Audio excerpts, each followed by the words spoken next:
జగన్పై జరిగిన రాళ్ల దాడిని అనంతపురం జిల్లా Uravakonda market yard chairman Sushilamma ఖండించారు. జగన్ చేస్తున్న మంచి పనులను ఓర్వలేక జగన్పై రాళ్ల దాడి చేశారంటూ మండిపడ్డారు.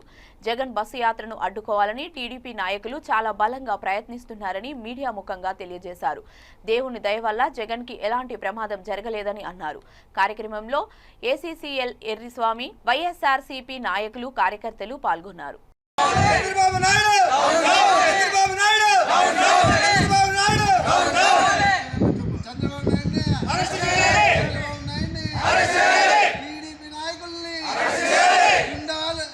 జగన్పై చేసిన గుండాలకే సీఎం గారిపై రాళ్ల దాడిని వెంటనే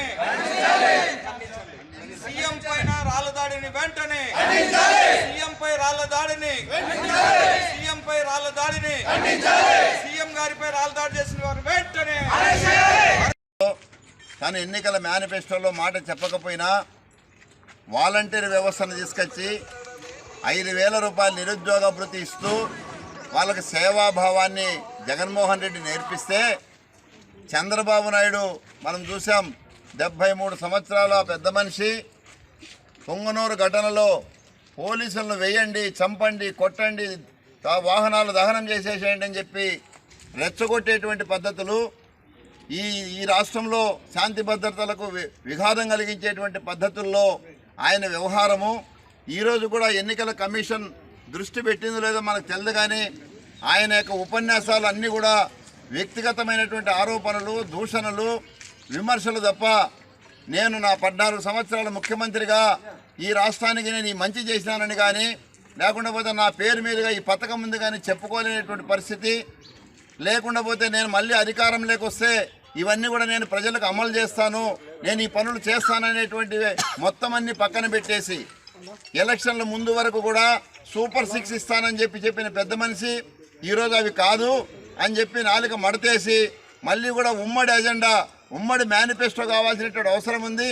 ఈరోజు మేము 3 పార్టీలు కలిసి ఇక్కడ పోటీ చేస్తున్నాం కాబట్టి ముగ్గురు అంగీకరించినటువంటి మేనిఫెస్టో మేము తయారు చేస్తాము. ఇప్పుడు ప్రజలారా మీరు మాకు సలహాలు ఇవ్వండి అని చెప్పేటువంటి పెద్ద మనిషి మాటకు ఎంత విలువ ఉందో, మాటకు ఏ విధంగా కట్టుబడేవాడో మనకి ఇప్పుడు అర్థమైపోయింది. మొన్న జరిగిన సిద్ధం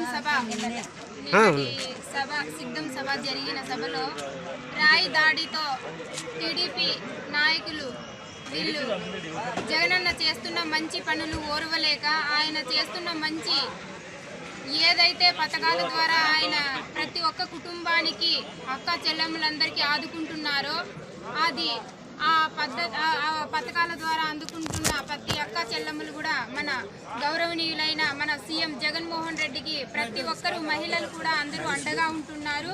అది చూసి ఓర్వలేక చంద్రబాబు నాయుడు తన వాళ్ళతో రాళ్ల దాడి అవి ఇవి చేపిస్తున్నాడు. కానీ ఎట్టి పరిస్థితుల్లోనూ వచ్చే ఎన్నికల్లో 2024లో మళ్ళీ సీఎం